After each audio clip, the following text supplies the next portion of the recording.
noite. Boa noite. Nossa, eu estou assustada. Hoje é domingo, primeiro dia da semana. Vocês não estão cansados? Já está todo mundo cansado, gente. Mas, primeiramente, eu quero agradecer muito a vocês. Eu gostaria de falar o nome de cada um, mas para eu não ser injusta, eu vou agradecer ao meu povo que oraram por mim, porque eu senti as orações no momento das minhas ansiedades. Olha, Vinícius, eu vou ter que aprender como é que é o controle desse lado frontal. Logo, não sei, obrigada. Porque eu vou te falar, eu estou com uma crise de ansiedade desde ontem. Uma crise de ansiedade, sabe? Porque a responsabilidade de você vir aqui à frente e falar da palavra de Deus é uma responsabilidade muito grande. E eu não sei porquê, Zé, fui chamada para pregar. Eu não sei aonde as pessoas viram em mim que eu prego. Eu sou tão falha, tão pecadora, que sou indigna de pisar no lugar santo de Deus. Mas Deus falou assim que Ele não chamou os capacitados, mas capacita os chamados, que assim seja. Amém. Deus possa realmente me usar. Agradeço novamente por você, pelas orações de cada um. Eu recebi a oração de cada um de vocês ali naquele momento onde eu estava passando por aquele momento difícil. E aí, quando a gente tem esses momentos, a gente consegue parar, porque a gente é obrigado a parar. Deus falou assim: você não para de um jeito, eu vou te parar de outro. E naquele momento ali onde eu estava, eu comecei a refletir sobre. A Bíblia fala e relata inúmeros casos de pessoas que se sentiram sozinhos. E a gente pode ver aqui, começando pela história de Jacó. Jacó, lá em Gênesis 32, verso 24, fala, eu vou deixar vocês que querem me acompanhar, Gênesis 32, verso 24, que conta sobre a história de Jacó. E Jacó se sentiu sozinha, porque existe assim, eu escrevi, não me esqueci, existem processos e existem situações que nos levam a um propósito, certo? E aqui nós vamos conferir a história de Jacó, que fala assim: todos encontraram? Amém? Amém. Misericórdia? Amém.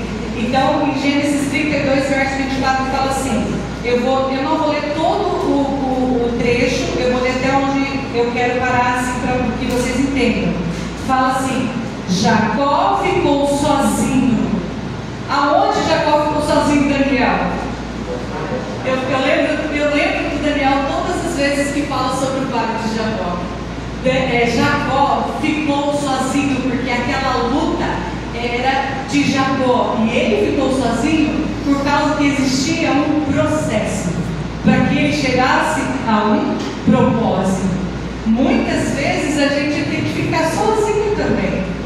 Muitas vezes situações nos levam a ter que ir para mais longe.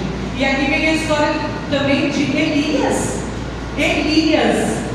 Depois de Elias ter matado 450 profetas de Baal, agora Elias corre sozinho e se esconde. A hora que eu li essa história aqui, a gente começa a se aprofundar mais na história, fala assim, ele ficou com medo, ele se escondeu, ele ficou sozinho. Depois de ter enfrentado, ele ficou com medo de uma ameaça de uma mulher. Mas aquele momento que Elias ficou ali sozinho, era o momento que ele precisava ficar sozinho. Por isso que eu falo que existem situações que nos levam a ficar sozinho, porque daí nós encontramos também na história de Jesus, lá em Mateus 14, verso 23. Vou esperar que todos encontrem. Eu não vou procurar na Bíblia, porque eu copiei da Bíblia tudo na minha folha para não esquecer. Mateus 14, verso 23.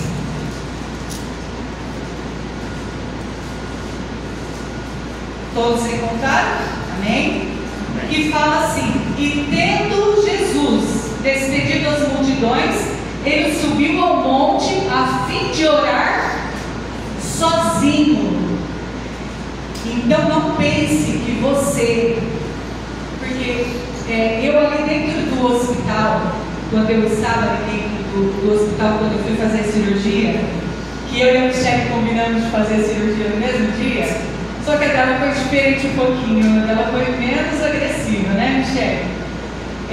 A gente tem momentos que a gente começa a pensar, e quando eu estive ali no hospital, por escolha minha, por eu já ter vivido a situação de ficar como acompanhante de alguém no hospital, eu preferi que minha mãe, com 70 anos, não ficasse sentada em uma cadeira enquanto eu estava deitada numa cama, esperando pela minha cirurgia.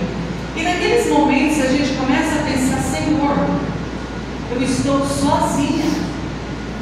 Eu estou sozinha. Porque por mais que você esteja com outras pessoas, e eu estava no quarto com a dona Silvânia e com a dona Mara, eu me senti sozinha, porque a dona Mara pagava uma acompanhante e a dona Silvânia estava com o filho e a filha no quarto. E por mais que tivesse ficado meu esposo, minha filha, minha mãe, muitas vezes a gente se sente sozinho. E muitas vezes é necessário você ficar sozinho. Assim como Jesus achou necessário que depois de ele despediu a multidão e ele sentiu a necessidade de ficar só para que ele tivesse essa comunhão direta com o Pai. Então muitas vezes nós precisamos estar sozinhos. E aqui também fala sobre uma história muito interessante, que eu comecei a folhear a Bíblia e eu descobri a história do livro de Ruth. Lá em Ruth 1, do verso 3, o verso 3 e o verso 5. Ruth 1, versos 3 e verso 5. Eu achei muito interessante, porque às vezes isso passa desapercebido aos nossos olhos. E a gente tem que se atentar no porquê, por que as situações, por que às vezes o processo precisa acontecer para que a gente chegue no propósito de Deus. Aqui todos se encontraram? Vamos lá então? Algum tempo depois, Elimeleque, está no verso 3, tá? Elimeleque, o marido de Noemi, morreu. E ela ficou sozinha com os 2 filhos. Foi uma situação. Ela não queria que o marido morresse. Ela não queria ficar sozinha com os filhos e ter que criar os 2 filhos sozinho. E mais adiante, aqui no verso 5, em Ruth 1, verso 5 fala: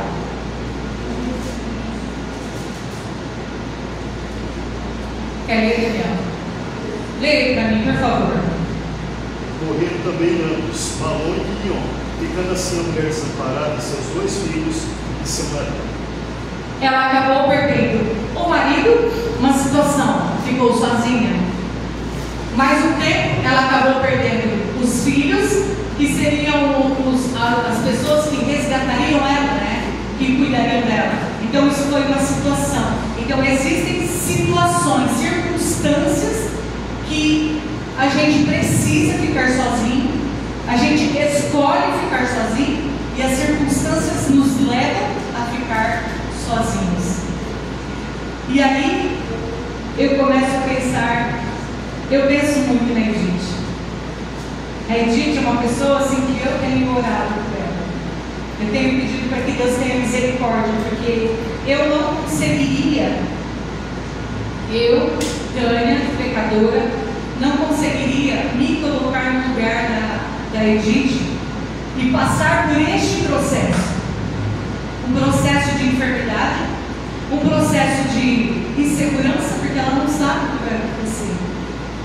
Mas é nesse processo que Deus trabalha.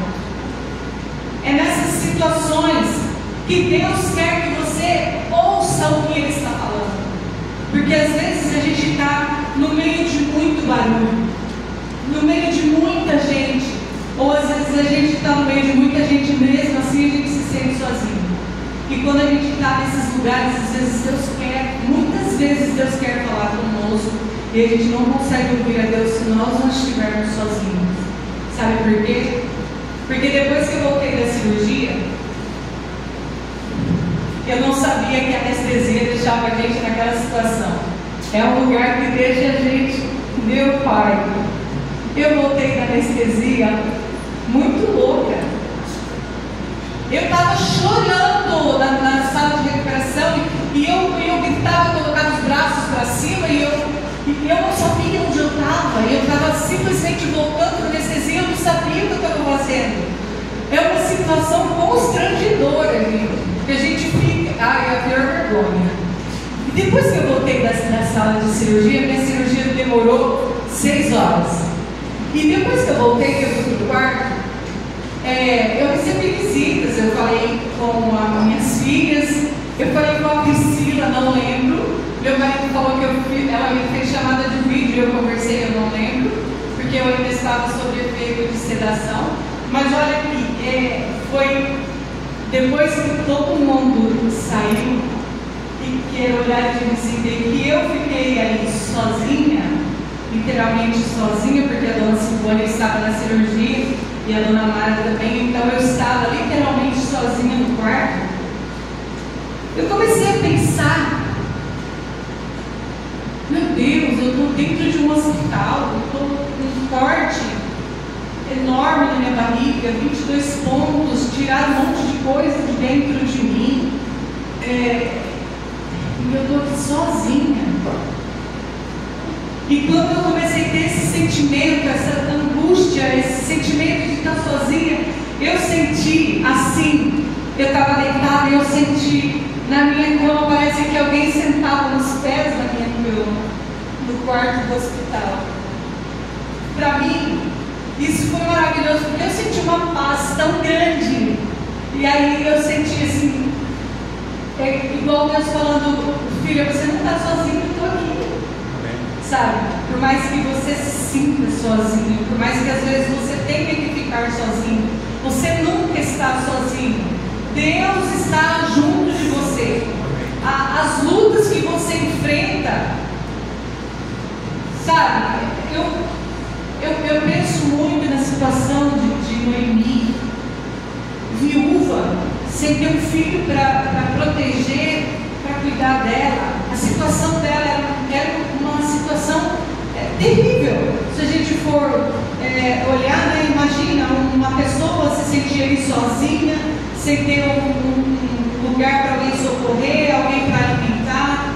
Então a situação dela era terrível, mas eu acredito, lendo e vendo o final da história, como a história dela é linda, né? Ruth, né? Ajudou tanto, amou tanto a sua sogra, uma coisa que é tão difícil hoje ver, falando que nora ama a sogra, né, Sheila?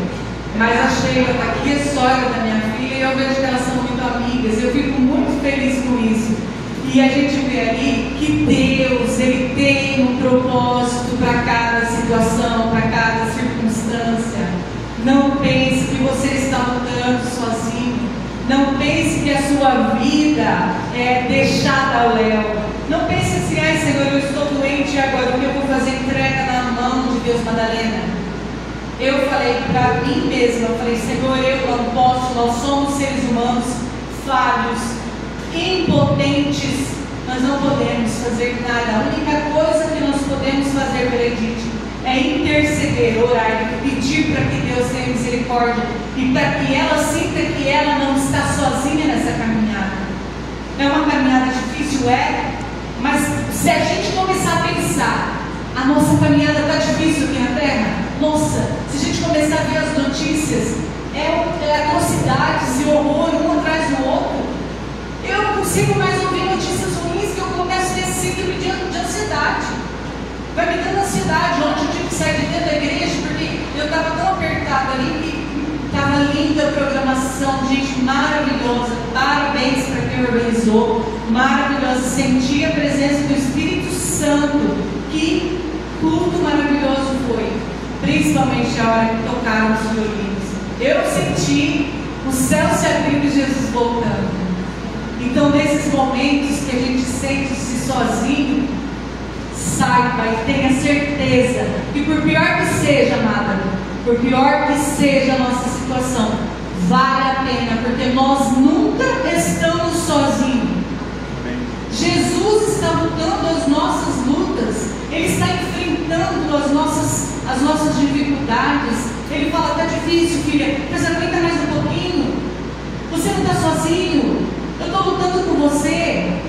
Veja os exemplos de pessoas que ficaram sozinhas, mas que foi no momento da solidão que eles se encontraram com Jesus, que eles encontraram, que eles ouviram a voz de Deus. Não pense que a solidão é uma coisa ruim. Eu fico na minha casa agora sozinha, porque os meus pais voltaram para a cidade deles. Então eu acordo, não cedo, eu não acordo cedo, eu tomo remédio para dormir, então eu acordo um pouco tarde. Mas quando eu acordo, eu ouço os passarinhos cantando, e sabe o que eu começo a pensar? Eu fico pensando assim: Deus manda os passarinhos cantarem, louvar o nome do Criador para alegrar o meu dia. Deus se preocupa com tudo. Ele se preocupa com a nossa solidão, com os nossos momentos de solidão ali. Ele está ali falando. Só que muitas vezes o nosso foco é tanto na solidão, porque isso, porque aquilo, que a gente esquece de prestar atenção naquilo que Deus quer falar conosco no momento da nossa solidão. Que nós possamos fazer assim como Jacó, Elias, Noemi. Elas prestaram atenção no silêncio. Elas prestaram atenção para o que Deus queria falar para elas. Quando Jesus foi pregado na cruz, ele também se sentiu sozinho. Tanto que ele falou assim: Pai, por que me abandonaste? Ele também sentiu essa separação. E muitas vezes o nosso pecado nos leva para essa separação de Deus, porque a gente foca muito nos nossos problemas e não presta atenção naquilo que Deus quer falar conosco. Por isso que nós temos que parar e prestar atenção no momento do nosso silêncio, no momento da nossa solidão, no momento que você está sozinho. Você tem um momento com Deus para ouvir aquilo que Deus deseja falar ao seu coração. Eu desejo que nessa reflexão, porque eu não sou pregadora, eu não tenho dom de pregar, e eu espero que o irmão entenda isso, porque essa reflexão ela possa servir para vocês como serviu para mim. E eu gosto muito de Heraldos do Meio, eu ouço cânticos vocal, Heraldos do Meio, eu gosto muito de quarteto. E quando eu ouvi essa música, eu falei assim: eu sei, eu nunca estou sozinha. Deus sempre está comigo em todos os momentos, no meu dia a dia, mas eu preciso dar o primeiro passo. Eu preciso querer que Jesus esteja comigo, que Deus esteja no meu dia, que Ele faça parte de todas as situações que eu vivo, que nós vivemos. Deus, Ele quer participar da nossa vida, mas Ele deseja que nós o busquemos de coração, e para todas as situações Deus vai estar ali. Vamos ouvir essa música, esse louvor, e preste atenção na letra, porque é isso que Deus fala no nosso coração.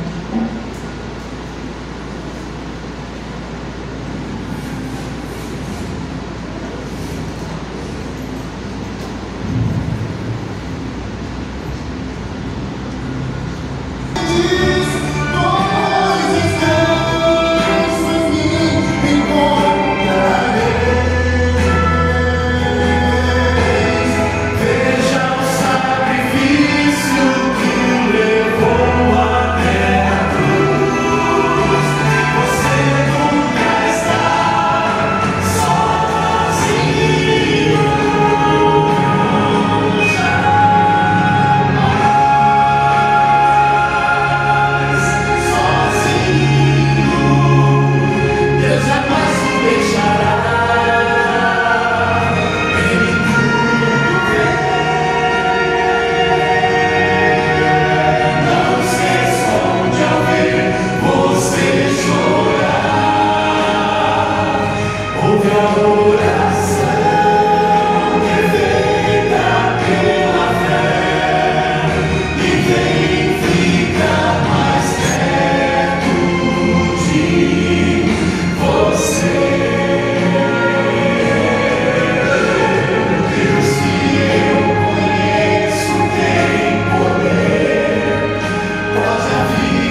precisamos.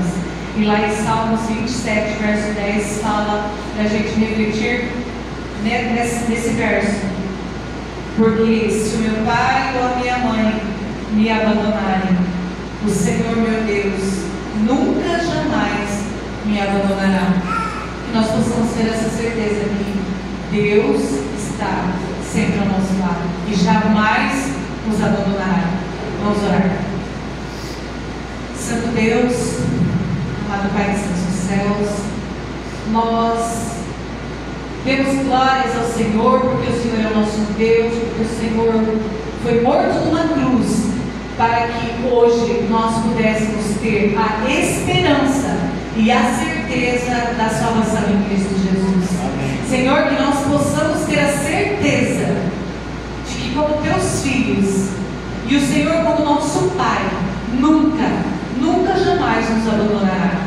O Senhor sempre estará ao nosso lado. Que nós possamos ter essa convicção nas nossas vidas, mas que nós possamos te buscar, Pai. Que nós precisamos, meu Deus, cada dia mais estar de joelhos, orando pelos nossos próximos, pelo nosso próximo, intercedendo pelos nossos filhos. Porque o Senhor diz que a última oração a ser atendida por Deus do céu será a oração dos pais pelos filhos. E eu creio nisso, Senhor. Eu creio que o Senhor pode transformar as nossas vidas, que o Senhor pode mudar o nosso modo de pensar, que nós possamos ter um coração segundo o teu coração, Pai. Por favor, nos ajude. Nós estamos vivendo num mundo de angústia e aflição. Por favor, Senhor, que nós possamos estar firmados na rocha que é Cristo Jesus, para que quando o Senhor voltar, nós possamos estar de pé naquele grande dia e dizermos com toda a força do nosso coração: nós esperávamos tanto por Ti, Senhor. Que esse seja o desejo do nosso coração e que nós possamos sentir firmes que o Senhor está ao nosso lado em toda qualquer circunstância da nossa vida, porque o Senhor deseja, através de situações e circunstâncias, nos levar a um propósito, o propósito de morarmos contigo na grande Canaã celestial. Esse é o nosso desejo, é a nossa oração. E nós pedimos, Senhor, que o Senhor esteja conosco nessa semana que já começou. Que nós possamos estar com o Senhor durante toda essa semana e durante toda a nossa vida. Abençoe o teu povo, Pai. Que o Senhor possa colocar paz em nosso coração. E que o Senhor tire de dentro de nós todo o egoísmo, a inveja, o rancor, a mágoa. Que nós possamos, meu Deus, amar o nosso semelhante, assim como o Senhor pedia na lição passada, que nós amemos a Ti de todo o nosso coração e ao nosso semelhante como a nós mesmos. Por favor, Senhor, despeça-nos com a Sua paz, leva-nos em paz e segurança. Nós te pedimos essas bênçãos, não porque merecemos, mas em nome de Cristo Jesus que nós oramos.